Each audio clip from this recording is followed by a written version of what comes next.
Easter தீவு பற்றிய மர்மங்களை ஆராயலாம்.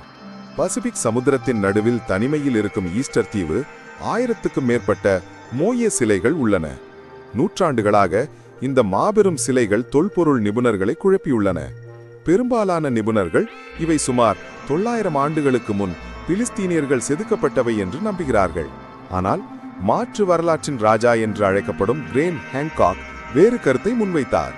அவரின் கூற்றுப்படி இவை உண்மையில் 11000 ஆண்டுகளுக்கு மேலானவை. பிலிஸ்தீனியர்களுக்கு 10,000 ஆண்டுகளுக்கு முன்னர் வாழ்ந்த மறைந்த நாகரிகம் ஒன்று இதை கட்டியதாக அவர் நம்புகிறார்.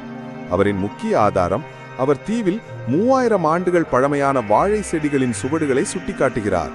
அவை பிலிஸ்தீனியர்கள் வந்ததற்கு 3000 ஆண்டுகளுக்கு முன்னதாக தோன்றியவை. வாழைப்பழங்கள் இயற்கையாக தீவில் வளராது என்பதால் யாரோ அவற்றை கொண்டு வந்து வளர்த்திருப்பார்கள். மேலும் மோயே சிலைகள் வைக்கப்பட்டுள்ள ஆகு என்ற கல்மேடைகள் மற்ற நாடுகளில் காணப்படும் மிக பழைய கற்சிற்பங்களுடன் ஒத்த வடிவமைப்பை கொண்டுள்ளன. அவற்றின் கற்கள் மிகவும் நெருக்கமாக பொருத்தப்பட்டுள்ளதால் அதை பார்த்து இது வெளிநாட்டவர்களின் வேலை போல என பலர் நினைத்தனர். மோயே சிலைகள் மற்றும் அவை வைக்கப்பட்ட மேடைகள் வேறு நாகரிகங்களால் கட்டப்பட்டவை. பெரும்பாலான அறிஞர்கள் பிலிஸ்தீனியர்கள் கிபி 1200ஆம் ஆண்டில் வந்தனர். அவர்கள் சிக்கலான சமுதாயத்தை உருவாக்கி தங்கள் முன்னோர்களை மரியாதை செய்ய இந்த சிலைகளை செதுக்கினர் என்று நம்புகிறார்கள்.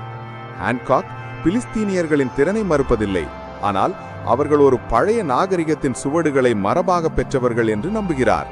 ஒரு விஷயம் மட்டும் உறுதி, ஈஸ்டர் தீவு இன்னும் தன் அனைத்து ரகசியங்களையும் வெளிப்படுத்தவில்லை. பனிக்காலத்தில் நடந்த முதல் கொலை பற்றிய மர்மங்களை பார்க்கலாம். 17,000 ஆண்டுகள் முன்பு இத்தாலி தெற்குள்ளுள்ள ஆல்ப்ஸ் மலைப்பகுதியில் பனிக்காலம் முடிவடைந்தது.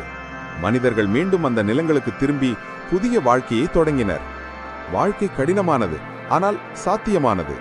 அவர்களிடம் கல் ஆயுதங்கள் இருந்தன. பனிக்கால விலங்குகளை வேட்டையாடினர். ஆனால் ஒரு நாள் திடீரென ஒருவரின் தொடையில் ஒரு கல் ஏவுகணை பாய்ந்தது. மனிதனின் முதல் கொலை சம்பவங்களில் ஒன்று. இது பனியால் மூடப்பட்ட பூர்வகால கிராமத்தில் அமைந்துள்ள ஒரு புதிய நெட்ஃபிளிக்ஸ் குற்றத்தொடர் அல்ல. இது உண்மையில் கற்காலத்தின் யார் செய்தது என்ற மர்ம வழக்காகும். பலியானவர் ஒரு இளைஞர். இவரது எச்சங்கள் இத்தாலியின் லெசினி மலைப்பகுதியில் உள்ள ரிபாரோ டாக்லியாண்டே எனப்படும் குகைக்குள் கண்டுபிடிக்கப்பட்டன. அவர் சுமார் 17,000 ஆண்டுகளாக ஒரு அடர்ந்த கல்லறையில் புதைக்கப்பட்டிருந்தார். ஆனால் இப்போது சிஎஸ்ஐ தர அளவிற்கான சயின்ஸ் மற்றும் அவரது தொடை எலும்பில் காணப்பட்ட சந்தேகமான அடையாளங்களின் உதவியால் தொல்பொருள் ஆராய்ச்சியாளர்கள் உண்மையில் என்ன நடந்தது என்பதை கண்டறிந்துள்ளனர். அவர் இயல்பாக இறக்கவில்லை, வேட்டையாடி கொலை செய்யப்பட்டார். சயின்டிபிக் ரிப்போர்ட்ஸ் இதழில் பாறை மனிதவியல் அறிஞர் விக்டோரியா பாஸ்கரெல்லி மற்றும் அவரது குழுவினர் வெளியிட்ட நியூ ஆய்வு 3D ஸ்கேனிங் மற்றும்